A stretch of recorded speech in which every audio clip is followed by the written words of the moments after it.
Hey guys, I'm Jacob. I've been a personal trainer since I was 19 years old. Served over 200 clients, serviced over 3,000 personal training sessions. And today I'm going to walk you through one of my full body workouts. I'm going to share all the secret sauce when it comes to building muscle efficiently and effectively.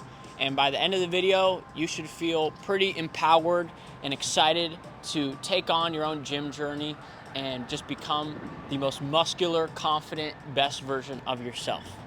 All right, and we're gonna start with one of my favorite exercises, the row. Okay, so when it comes to any type of pulling motion, right, there's really three pulls that I do, right? Some kind of pull in the sagittal plane, so that just means right here, like with your elbows close to your body, okay, and that's gonna really emphasize the lower lats. Okay, I like to do some kind of pull with my elbows flared, right? So when my elbows are in this flared position, that's gonna be a lot more engagement on my rear delts, in my traps, more of my upper back. And then I always do some kind of pull up here in the frontal plane, okay? And that's gonna be really good for the upper lats, okay? So really those three foundational moves when it comes to pulls. And there's tons of pieces of equipment in the gym that will qualify all three of those moves. So it's really about finding the best piece of equipment that you actually feel the movement working really well so that you can see yourself getting stronger and progressing on that exercise week after week. Okay, so I really like machines, okay? And there's a lot of reasons why that I'll continue to break down over the course of the video. But one of the biggest is the stability, okay? So I'm gonna kind of actually get going with the exercise and then I'll explain a little bit in between my sets. Okay, so first things first, we gotta add some weight. Let me see. Yep, that's too light. All right, add a little bit of weight. So you can also follow me around, Marshy. Let me see. So, when it comes to selecting a weight, really what I'm looking for is I'm trying to pick a heavy enough weight that I can get near failure between 5 and 10 reps. Okay, so the reason why is it's really only the last 5 reps before failure on a set that actually create muscle growth. Okay, and I know that's a huge claim. You're probably like, what? How do you know that? Well, I'm telling you, that is one of the secrets that I feel incredibly passionate about sharing because it really changed my entire approach to the gym. Okay, I used to just kind of chase the burn, chase the pump. I would just do a lot of stuff and I made a little bit of progress when I was a beginner, but then I got stuck for a while, okay? And it really took me getting injured, doing a deep dive into the science behind how muscle growth actually works to then find my coach, Chris, who is a muscle growth expert, okay? He breathes the data, the science, and he taught me that it was really just the last 5 reps before failure on a set that actually create muscle growth, right? So it's those gritty reps. Those reps that you're pulling your hardest, but the weight is kind of moving slow on its own. That's the secret sauce right there, okay? So we want to pick a heavy enough weight that allows us to get those gritty reps, okay? So let's see how this weight feels. Still too light. All right, I gotta add more. It's my first time using this machine, so you really only have to gauge it out the very first time you use the machine.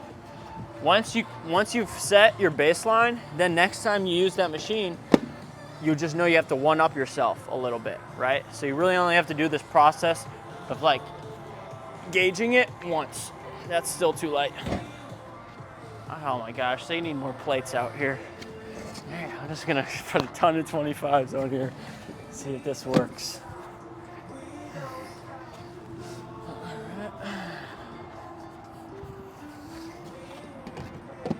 All right, let's see if hopefully this is enough. It's a lot of plates. All right, that's good enough.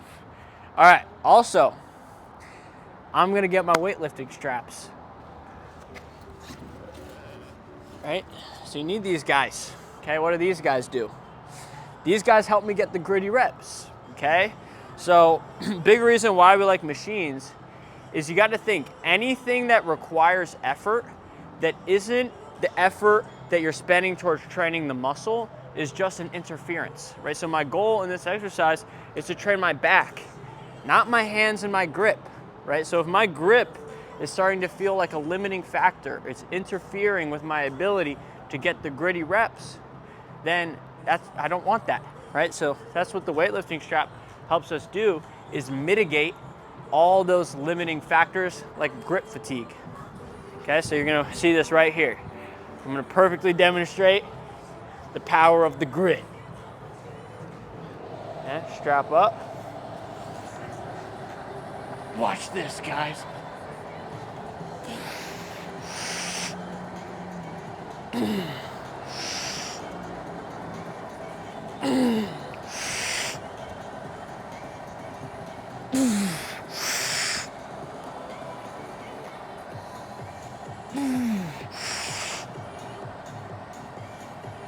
Ooh. Ah, that was gritty, right? So every single one of those reps, I was pulling as hard as I possibly could, but because the weight was heavy, it was moving slow on its own.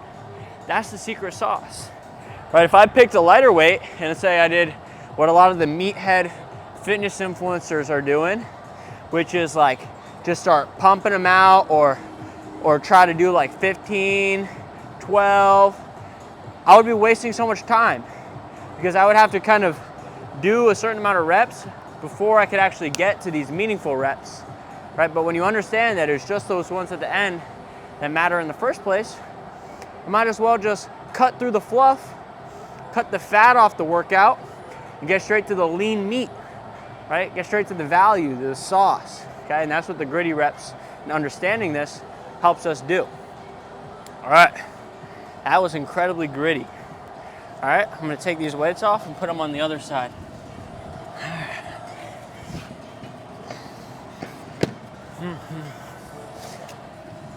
All right, ouch. So it's actually a good thing that I'm having to do this because it's giving me time to rest between my set. So even though like I'm doing, so right here, unilaterals, I'm doing one arm at a time, you want to rest a little bit between switching arms. It's where a lot of people go wrong, right? You see people like, for example, on Bulgarian split squats, they go right from one leg to the next, but they don't give themselves time to recover in between. And that's why you feel like complete dookie after you finish, because your central nervous system, right? Just not even your leg is just already so expent that by the time you switch to the next leg, you're already starting from a disadvantage. So you got to keep that in mind when you're doing these unilaterals, single arm, single leg movements. You got to give yourself some time to recover in between so you can start feeling your best, not starting from a negative. All right.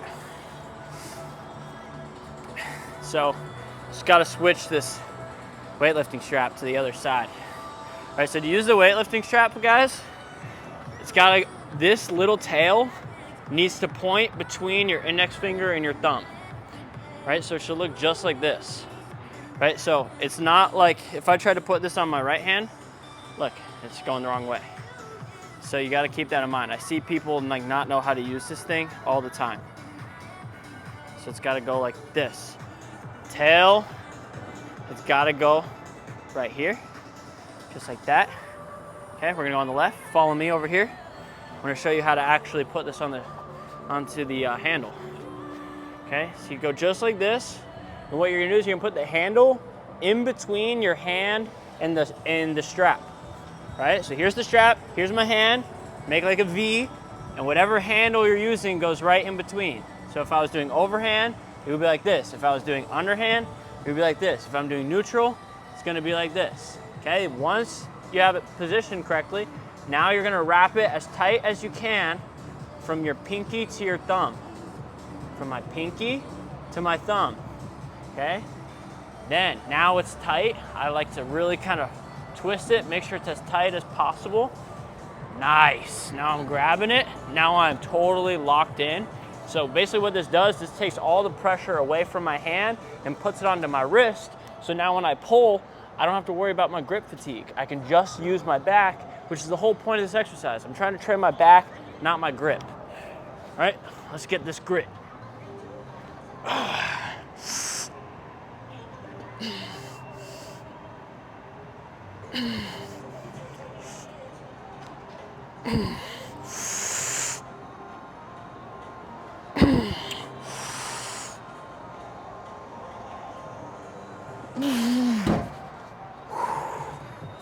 You're probably thinking, Jake, you said it was only the last 5 reps before failure that created muscle growth. You just did 6. You're right. I could have been a little bit more efficient with my time if I wanted to be, put it on a little bit, tiny bit more weight. But also, you'll notice I can't even add more weight on here. It's totally maxed out, okay? So that's the cool thing, right? When it's about being efficient with your time and energy, look at that only took me like 10 seconds, and now what? It's like now I can kick back, rest a long time, right? You don't see me over here doing supersets, drop sets, getting exhausted, right? The point of building muscle is not to get exhausted. The point of building muscle is to get these gritty reps, right? It's just about training the muscle. Right? If you want to get exhausted, go do some cardio. Like go do a little jog if you want, right? There's no point in going fast and really like getting yourself all expent in the gym unless your goal is like just like to have fun. But if you're watching this, your goal is probably to build muscle. All right, so like make it make sense. You know what I mean? Now I'm gonna go for, you know what? 1 on each side. Let's move on to the next exercise so we can deliver some more sauce for you guys. All right, let's see, I'm gonna get my water. All right, follow me. I'm gonna grab your backpack. All right. Man, that was fun. I love doing gritty reps. All right, let's see. Shoot, let's go for the V power squat. Why not? I love the V power squat.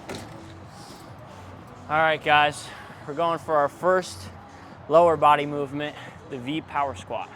Okay, this is one of my staples, one of my favorites when it comes to squat, any type of squat movement, right? You will never ever catch me on a barbell squat.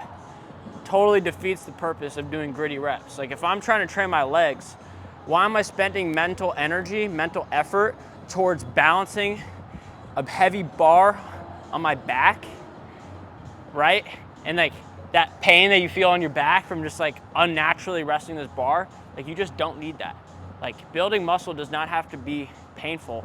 Like you can just use a nice comfy machine. Look at this nice comfy pad. Nice and comfy, right? I don't have to put a bar on my back, go through that unnecessary effort and pain, right?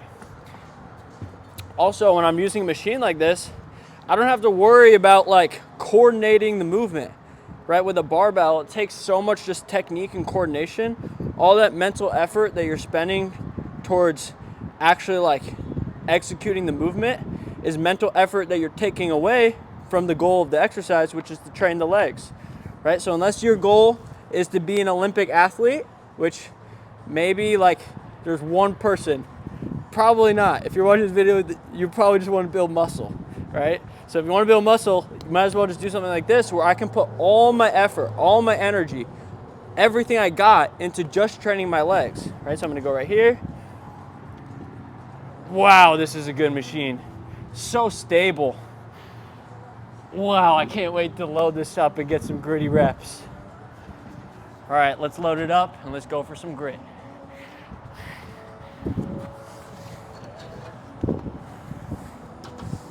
All right, let's see. I wish there was some more weights. All right, I'll get the 45s, yeah.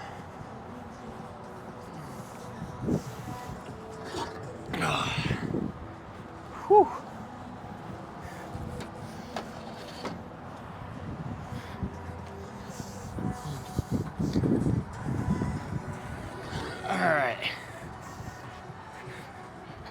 All right. We got some weights. I'll put one of his on there. And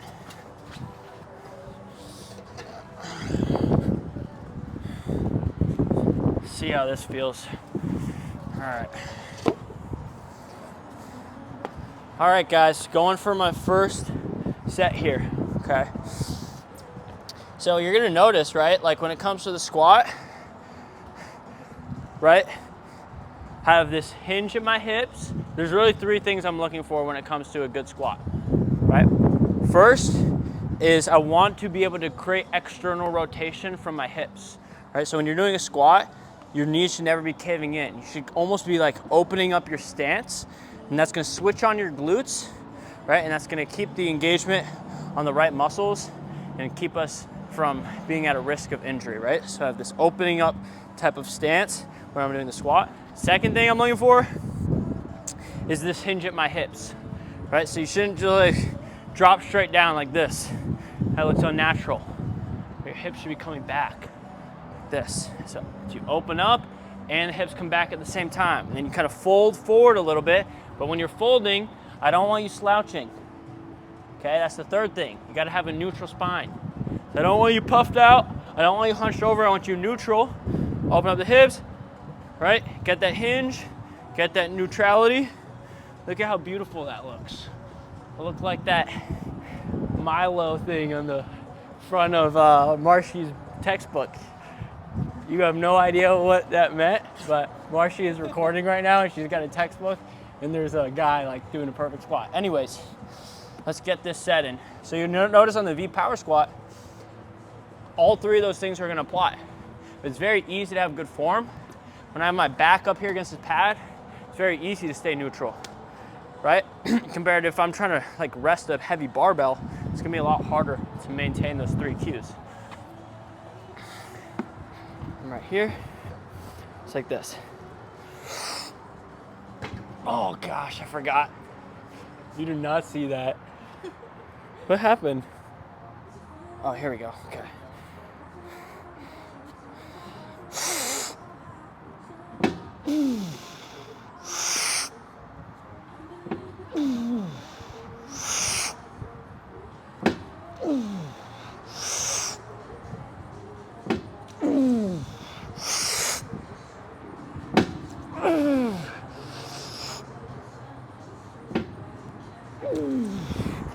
Whew. That was pretty gritty, fellas. Holy moly. My heart is pounding right now. Squats will really drain your energy. And that's why I don't like to ever do more than 5, because I'm trying to get it over with. Imagine doing a set to 10 on a squat. Could not be me. You guys are crazy if you're doing that.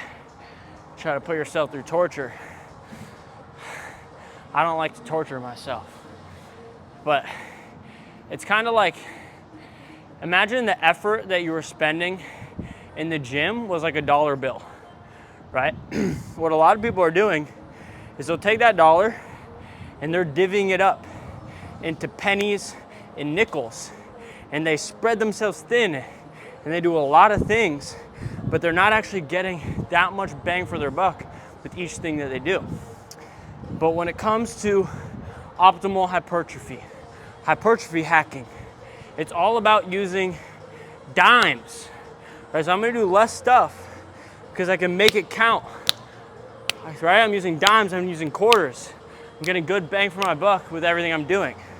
Right? So because that was such a high quality set, it was gritty, it was heavy, right? I put my all into it. Now I can kick back. I don't have to rush. I don't have to go jump into something else or rest a little bit, right? Does that make sense? Use dimes, quarters. Don't use nickels and pennies. You can do less if you know how to make more out of what you do. All right. Holy moly, my legs are screaming from that one set. All right, I'm gonna rest a little bit longer. I'm gonna add about 10 pounds on each side. That way I can get near failure at 5 reps instead of 6. Because I do not want to do that 6th rep, I'll tell you that much. All right, let me go get that 10. Follow me. All right. Here we go. Oh, wow. Man, my legs are screaming right now. One set, when you know how to make it count, one set feels like 5 sets. I feel like I just did a whole leg day with that one set. That's how good it was. Right? So like, I'm not gonna do, like this might be my last extra set on legs for the entire workout, right? But the thing is, I'm not gonna have that much muscle damage. I'm not gonna even like, I'm gonna be ready to train my legs in 2 days, right? I gotta bring my notebook and my pen next time and I can draw out some models. But I'll kind of say it like, so imagine right here, imagine this was like a little graph, right? Okay, imagine this top of this, imagine this was like a line graph, right? This was like the y-axis, right? Okay, at the bottom, let's say this was atrophy, this was muscle loss, and let's say at the top, this was hypertrophy. Okay, what a lot of people do, a lot of these meathead fitness influencers they're doing these bro splits, right? Where they'll do like a whole chest day, and they're gonna do like 6 or 7 chest exercises, 3 to 4 sets, and they're just gonna blast that muscle. They're gonna blast the crap out of it, okay? What it's gonna look like, it's gonna kind of be like they get a big stimulus, but then they're not gonna train it again for another week. So by the time the end of the week goes, they're right back to where they started. And then they repeat, and they get a big stimulus, but then it drops right back. Big stimulus, drop right back, right? So they end up exactly where they started when it comes to, right, muscle growth, muscle loss. They stay exactly where they are. When you do what we're doing, which is full body, and training a muscle with less sets per workout, but we're more frequent, right? We're gonna train it again in 2 days. It's kind of like this. You get a little bit of a smaller stimulus, but right when it's about to dip, you train it again. Boom, you catch it right before it dips. And right when it's about to dip again, boom, you train it again. Boom, you train it again, right? So that's a really powerful part about like setting up your programming, is you don't want to just like blast a muscle and then wait for it to fall back. You want to like catch it in its stride, right? You train it with quality, with intensity. You create that hypertrophy, you create that stimulus, and then right as it's about to dip, boom, I hit it in a couple days. Boom, I hit it in a couple days, right? Does that make sense? All right. That was me just talking, just so I can procrastinate this. This is gonna suck. I'm gonna make it count. All right. Let's get this grit, guys.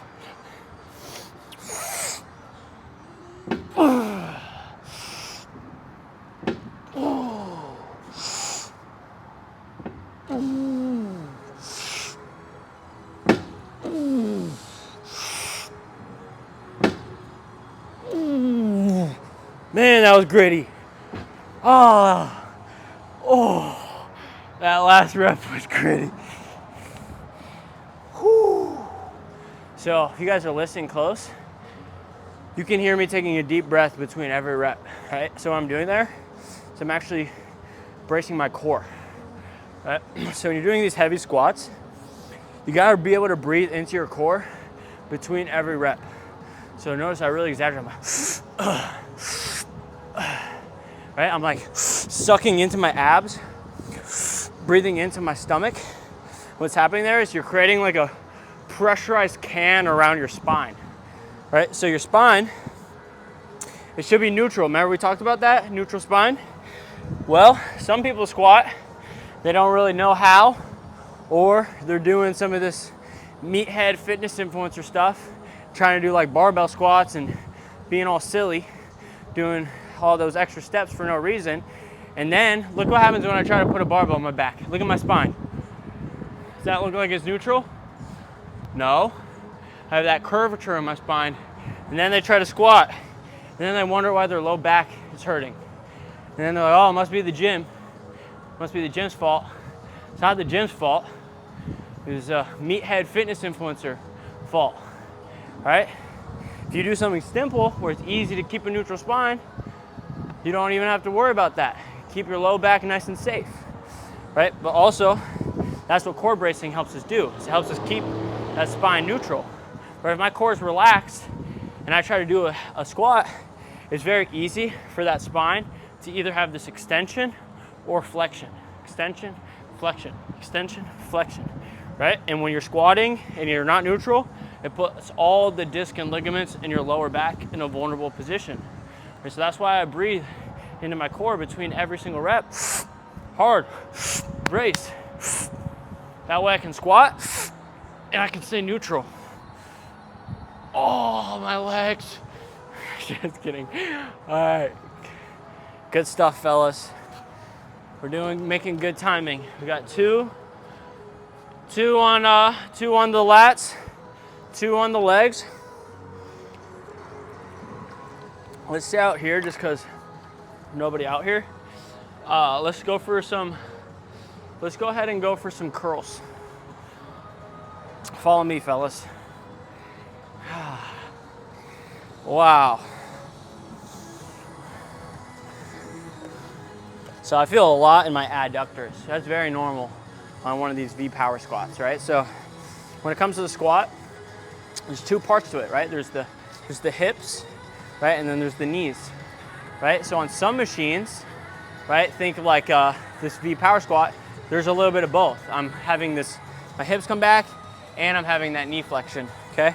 When that happens, I at least get a lot of activation in my adductors, right? Compared to, think of like one of those other hack squats, right? So I'm sure you've seen those hack squats where it kind of looks like this almost, where you're like right here and then you're coming right here and like that, right?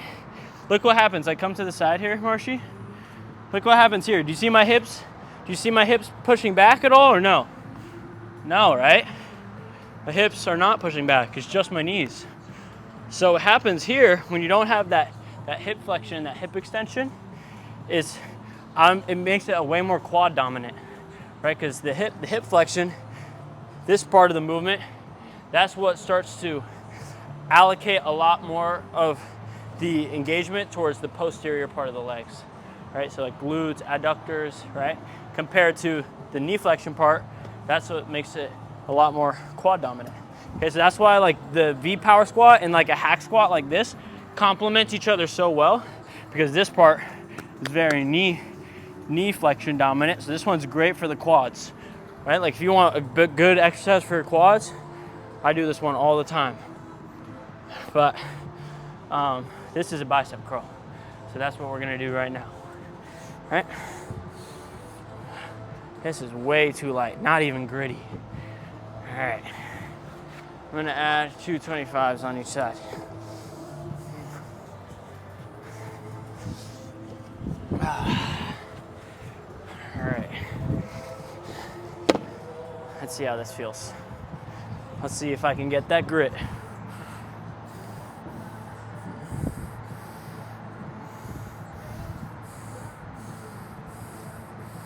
So generally,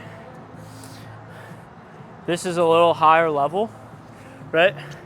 But when it comes to different bicep curls, you'll notice some bicep curls are harder in this bottom range of motion, and some bicep curls are harder in this top range of motion.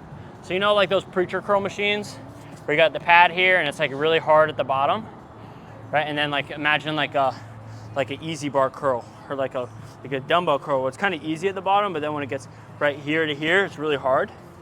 Okay, the reason why it's important to understand that distinction is because different parts of the bicep have better leverages at different parts of the range of motion. So in simple terms, what that means is in this bottom part of the range of motion, from here to here, the biceps brachii has the best leverage. That's like this under part, like the peak of the bicep, right? So if I pick an exercise that's hardest down there, it's best for that part of the bicep. Compared to the top part of the bicep curl, the brachialis has better leverage, right? So that's more so what's important to like bias different parts of the bicep is gonna be at what part of the range of motion is this specific exercise or piece of equipment that I'm using hardest. All right, so on this one, let me see if I can get a good gauge on the resistance profile. This one I would say it's a little bit harder at the bottom, so this would be a little bit better for the biceps brachii. It's also too light. So like right here, let's say if I was a meathead fitness influencer, they would be like, well, you gotta go super slow and controlled, right? And they would start going like in slow motion, right? The thing is, you don't want to go in slow motion manually. You want it to look like it's in slow motion automatically because it's a heavier weight. Okay, and no, you're not going to get injured.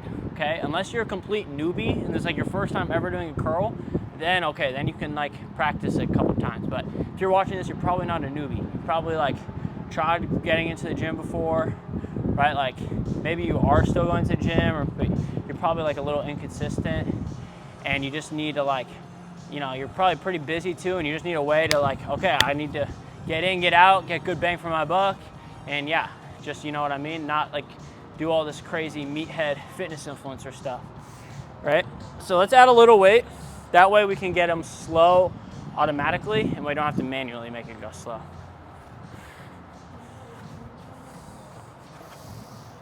All right, let's see. All right, let's see if this helps.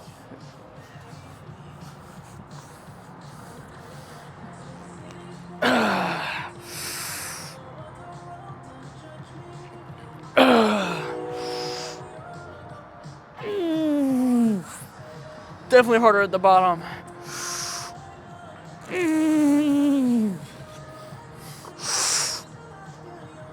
Gritty! That was gritty. 5 reps. Every single one of those reps, I'm curling as hard as I can. Okay, and the reason I'm doing that, the reason I'm applying max effort, that's how you're able to gain access to more muscle fibers in your muscle. Okay, so this is a little higher level, right? But this is how it works, right? Your muscle is not just one muscle, okay? If you had like x-ray vision, you could look inside your muscle. There's hundreds of thousands of muscle fibers, okay? And based on the amount of effort that you give in any movement, you're only gonna gain access to a certain amount of those fibers, right? So like, let's say let's say I was just like picking up something light, like this water bottle, right? And I'm curling this. This does not take that much effort, right? So because I'm not pushing that hard, I'm only gaining access to, let's say arbitrarily, 10% of the muscle fibers in my bicep, right? But if I curl my hardest, like this, I'm curling as hard as I can with every rep, I'm getting access to way more fibers, right? But this is never, even though I'm getting access to more fibers, curling as hard as I can like this, I'm not gonna build muscle because look how fast this contraction is. So you need to be able to curl your hardest, but it also needs to be a slow contraction. Like this is never gonna build muscle, right? But this is also never gonna build muscle. Does that make sense? You need to be able to curl as hard as you possibly can, deliver as much force upward as you possibly can, but you need to have enough resistance that even though you're curling your hardest, even though you're giving max effort, the contraction is still involuntarily slow. It's still going slow on its own, right? So think of the difference between this, and then if I just put this thing under my hand, like I'm gonna do this, I'm gonna try to do this same exact thing, but I'm just gonna put this thing under my hand. And what I just did, because I was pushing my hardest, I was gaining access to, let's say, 70% of the muscle fibers in my bicep.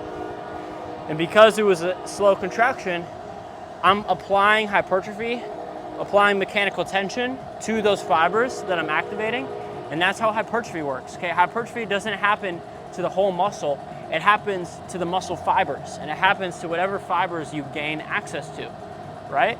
So like, I know that's a little deep, that's okay if you don't get that 100%, but the important thing that you need to know is anything that you're doing that you're not giving max effort is pretty redundant because you're probably retraining the same muscle fibers that you've already trained before in your past, right? Think of it like this, like a baby could build muscle by doing basically anything because none of their muscle fibers have ever been activated and trained yet, right? But now that you're an adult, you've already done a lot of things, right? That a lot of the fibers in your muscles, let's say like the bottom 40% of the fibers in your muscle have already been trained. The rest of them are like, they're like sleeping. They're waiting to be woken up, but they need a reason to be woken up. And they're not gonna be woken up doing things slowly and not giving max effort. The way you wake them up is by pulling your hardest, giving max effort. Okay, does that make sense? I know it's kind of hard, kind of high level, a little hard to explain. I hope that lands. And if not, just message me on Instagram and just send the word optimize, and I'll know you came from this moment. All right, I'm gonna put this on the right hand. How many minutes are we at? 35. All right, let's make this will be the last set, and then I can make a part 2. All right, last set of the day, guys. I'm not gonna do the whole full body workout. I've been doing a lot of talking, and that would take forever. But we did 3 movements. We did a row, we did some squats, and we got curls here. Huh? I'm gonna go for some gritty reps. Every single rep, I'm gonna pull my hardest. Let's activate these muscle fibers, and let's get that grit.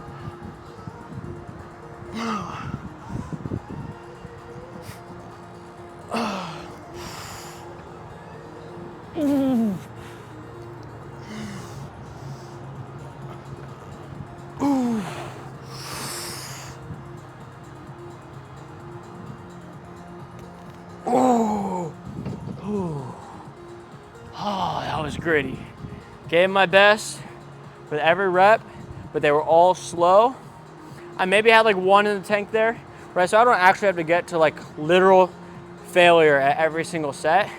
If you're picking a heavier weight, and even if I get leave 1 in the tank, just kind of leave that last gross looking rep off, I'm still getting so much good bang for my buck, right? So let's take a step back and look at everything I did. I didn't go crazy. You didn't see me doing supersets, drop sets. You don't see me drenched in sweat. I feel great right now. Like, my muscles feel like they're worked, but I don't feel exhausted. And I definitely didn't put my muscles through the burn, right? I didn't you know that burn that I'm talking about, that just kind of sucks. I kind of avoided that. And I just focused on accumulating the gritty reps, the meaningful reps, the reps that actually create hypertrophy and apply it to new muscle fibers.